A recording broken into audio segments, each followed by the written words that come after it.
नमस्कार दोस्तों, मैं हूं पुलकित मोहन सिंगला। स्वागत है आपका हमारे चैनल में। दोस्तों, आज हम महारूरवम नाम के नरक के विषय में बात करेंगे कि इस नरक में किन पापी आत्माओं को भेजा जाता है और क्या उनकी सज़ा होती है। दोस्तों, जो लोग दूसरे की संपत्ति, मकान कब्ज़ा करके उस पे उन ओनर्स का अधिकार छीन लेते हैं और झूठा ये दावा करते हैं कि हम इस मकान के मालिक हैं, हम इस दुकान के मालिक हैं, हम इस ज़मीन के मालिक हैं, कि कब्ज़ा बना के उसको परमानेंट बना लेते हैं और अपना झूठा नाम, अपने आप को प्रदर्शित कर देते हैं मालिक के तौर पे, उनको इस नरक में भेजा जाता है। बहुत लोग ऐसे भी होते हैं जो दूसरे की संपत्ति नष्ट कर देते हैं।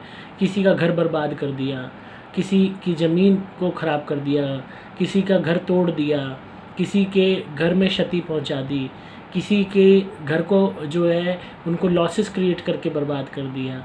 चाले चली कि इनका घर गंदा रहे, इनके घर में कोई ना कोई दिक्कत हो, कोई ना कोई दरार आ जाए। बहुत लोग ऐसी उल्टी सीधी हरकतें करते हैं जलन के मारे। बहुत लोग ऐसे होते हैं किसी का घर कब्जा के उनकी हत्या तक कर देते हैं कि घर वालों को मार दिया तब घर के मालिक बन गए, या कोई ना कोई और चाल चली कि उन्हें उनके घर से बेघर करवा दिया, या उनके घर में कोई ना कोई ऐसी चीज़ डाल दी जिससे घर ख़राब होना शुरू हो गया। या किसी की, जैसे आजकल ट्रेंड चल गया, लोग प्लॉट में अपना मकान बनाते हैं तो दूसरे की 1 इंच 2 इंच जगह कब्जा कर लेते हैं, दबा लेते हैं प्लास्टर के नाम पे। फिर उसके बाद उसमें उसको इतना गंदा कर देते हैं क्रशर, रोड़ी, मलबा डाल के कि उसका दुनिया भर का जो प्लॉट है वही ख़राब हो जाता है गंदगी से, कबाड़ से। तो ये महार रूरवम नाम के जो है नर्क में इनको भेजा जाता है। और ये नर्क अपने आप में एक ऐसा नर्क है जहाँ जहरीले सांपों द्वारा काटा जाता है, आत्मा को प्रताड़ित किया जाता है। भौतिक रूप में देखा जाए तो ये हमें देखने को मिलता है नर्क। बहुत से लोग हैं दुनिया में, हज़ारों लोग हैं जो जहरीले सांपों द्वारा काटे जाते हैं, मारे जाते हैं। बहुत से जानवर हैं जो जहरीले सांपों द्वारा काटे जाते हैं। मैंने आपको रूरवम नाम के नरक के विषय में बताया था, उसमें भी ऐसी ही सज़ा होती है। यहाँ पे यातना का स्तर ज़्यादा बढ़ जाता है कि आत्मा बार बार जन्म लेती है और बार बार उसको जहरीले सांपों का शिकार होना होता है। चाहे वो जानवर बन के ले जन्म, चूहा बना, बिल्ली बनी, और कोई जानवर छोटा मोटा बना जिसको सांप खा जाते हैं, डस लेते हैं, या इंसान बना पर ऐसी जगह पे जन्म हुआ या ऐसी परिस्थितियाँ आ गई जहाँ जहरीले सांप ने काट लिया और मौत हो गई। फिर उसके बाद दोबारा जन्म हुआ, गर्भजून में आत्मा गई, फिर उसके बाद ऐसी परिस्थिति बन गई और काटा गया जहरीले सांपों द्वारा, फिर मौत हो गई। जो स्तर यूँ कह लीजिए एक बार का नहीं था, ये बार बार होता है। हमने पहले रूरवम नाम के नरक के विषय में बताया था कि वहाँ भी जहरीले सांपों द्वारा काटा जाता है, आत्मा को प्रताड़ित किया जाता है उसके शरीर को, चाहे वो जानवर का हो चाहे इंसान का हो। वहाँ ये 1 दफ़ा प्रतिक्रिया हो सकती है, 2 दफ़ा हो सकती है। बेसिकली 1 दफ़ा 2 दफ़ा में ही इंसान की मृत्यु हो जाती है।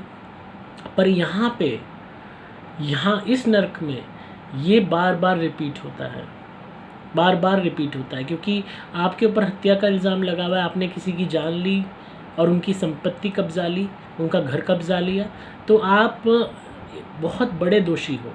एक तो संपत्ति कब्जाने के, मकान कब्जाने के, और मौत आपने किसी को दी, उनके वक्त से पहले उनको इस दुनिया से जाना पड़ा, दर्द आपने दिया, मौत का दर्द, प्रताड़ना, हत्या, उस सब का जो पाप लगता है उसके कारण जहरीले सांपों द्वारा आपको बार बार कटवाया जाता है, आपकी मौत होती है सांपों द्वारा।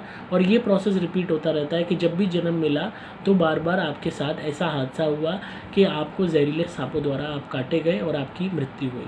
चाहे इसमें पुरुष हो चाहे औरत हो, सज़ा इक्वल ही होती है। और हज़ारों लोग मरते हैं सांपों द्वारा, हज़ारों लाखों जानवर मारे जाते हैं सांपों द्वारा, जहरीले सांपों द्वारा।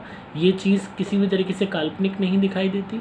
गरुड़ पुराण में दी हुई एक एक सज़ा उतनी ही सच्ची है जितने हम सब लोग हैं।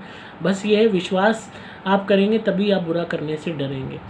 ये चीज़ आत्मा के साथ होती हुई कम दिखाई देती है, और एक आत्मा जब शरीरधारी हो जाती है तो उसके साथ भौतिक रूप में चितार्थ होती दिखाई ज़्यादा देती है। आप खुद ही देखिए, जो लोग मरते हैं जहरीले सांपों द्वारा काटने पर, उनका क्या कसूर है।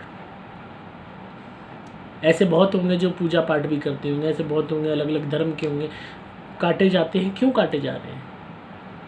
क्यों कोई ट्रैकिंग पे जंगल में जा रहा है, उसको सांप ने डस लिया, सांप की तो चलो प्रवृत्ति है, पर वही क्यों चुना गया? जानवर, चूहे वगैरह हज़ारों हैं, और तेरे जानवर है, पर उसी जानवर का उस दिन आता है मरने का, सांप द्वारा, जहरीले सांप द्वारा। तो कहीं ना कहीं आत्मा का कोई ना कोई प्रारब्ध उदय हो रहा होता है बुरे कर्मों द्वारा, जो उसको ऐसी मौत देता है। और उसमें गरुड़ पुराण में बताई गई ये कारण कि दूसरे की संपत्ति कब्जा करके उनको मौत दे देना, दूसरे की संपत्ति को बर्बाद कर देना, दूसरे का घर खराब कर देना, घर बर्बाद कर देना, प्लॉट खराब कर देना, दूसरे का घर गंदा कर देना। कई किराएदार होते हैं, मकान जब खाली करते हैं तो उसको इतना ख़राब करके जाते हैं बदला लेने के लिए कि जितना तूने हमसे किराया कमाया उससे ज़्यादा का हम तेरा नुकसान कर देंगे। कुंडे खोल लिए, कहीं पे कोई नुकसान कर दिया, तो ऐसे किराएदारों को भी इसी नरक में ढकेला जाता है और इनकी मौत भी सांपों द्वारा काटे जाने के से होती है। हो सकता है इस जीवन में ना हो, पर जब अगला जन्म इनका हो तब इनके साथ ये दुर्घटना हो कि इनको कोई ना कोई जहरीला सांप काट ले। क्योंकि इस जीवन में हमारे बहुत से कर्म होते हैं जो उदय हो रहे होते हैं, तो सबके प्रारब्ध मिक्स हुए हुए होते हैं, तो हर प्रारब्ध की सज़ा निर्धारित हो जाती है, पर ये ज़रूरी नहीं कि इसी जन्म में वो मिले। तो हो सकता है अगले जन्म में ये पैदा हों और सांप इनको डस ले, जहर सारे शरीर में फैल जाए, फिर ये मारे जाएँ, फिर जन्म हो, फिर ये इस चीज़ को फेस करें। तो ये इनके साथ होगा, उस चीज़ से बच नहीं सकते। जब आप दूसरे का घर ख़राब करोगे, उसको तोड़ोगे, उसको जानबूझ के प्रताड़ित करोगे, उसको किसी की संपत्ति कब्जा करके, बहुत किराएदार है कब्जा करके बैठ जाते हैं, नहीं करते खाली, यहाँ तक कि मार देते हैं, तब घर के मालिक बन जाते हैं। तो ऐसे लोगों को यही सज़ा मिलती है और ये सज़ा ऐसे लोगों के लिए सही है, इसमें कोई बुराई नहीं है। जब जो चीज़ें हमारे ग्रंथों में बताई गई हैं, कुछ सोच समझ के ही बताई गई हैं। आप नहीं मानना चाहते और बुरे कर्म करते रहना चाहते हो, तो जब आपकी आत्मा के साथ ऐसा होगा तब आप मानोगे, और जब तक नहीं मान रहे बुरे कर्म करते रहो, मर्ज़ी आपकी है। तो आई होप आपको आज की वीडियो पसंद आई होगी। तो इसी तरह सुनते रहिए, प्यार देते रहिए, सब्सक्राइब कीजिए चैनल को। ये यातनाएं सजाएं गरुड़ पुराण में दी गई हैं, मेरी बनाई भी नहीं है। तो जो बताया गया है वो मैं आपको बता रहा हूँ, शायद आपकी आंखें खुले, शायद आप बुरे कर्म करना छोड़ दो, शायद, हम तो उम्मीद ही लगा सकते हैं। तो इसी तरह सुनते रहिए, प्यार देते रहिए, और हर कोई जो बुरा कर्म करता है उसको वीडियो ज़रूर दिखाइए ताकि शायद उसकी आंखें खुल सकें। अगर आप किसी भी नेगेटिविटी से परेशान हैं, कोई भी भूत प्रेत ब्याद आया, मेरी धुनी मंगवाइए, सुपर प्लैटिनम या सुपर स्पेशल एक्स्ट्रा घर में जलाइए, कमाल के रिजल्ट्स मिलेंगे। आप मेरे द्वारा भी मंत्रित कवच या लॉकेट भी धारण कर सकते हैं, इससे आपकी रक्षा होगी। आपको सिंपली मोबाइल नंबर 8130331007 पर संपर्क करना होगा। डिस्क्रिप्शन में आपको सभी डिटेल्स मिल जाएंगी। मैं हूँ आपका दोस्त पुलकित मोहन सिंगला।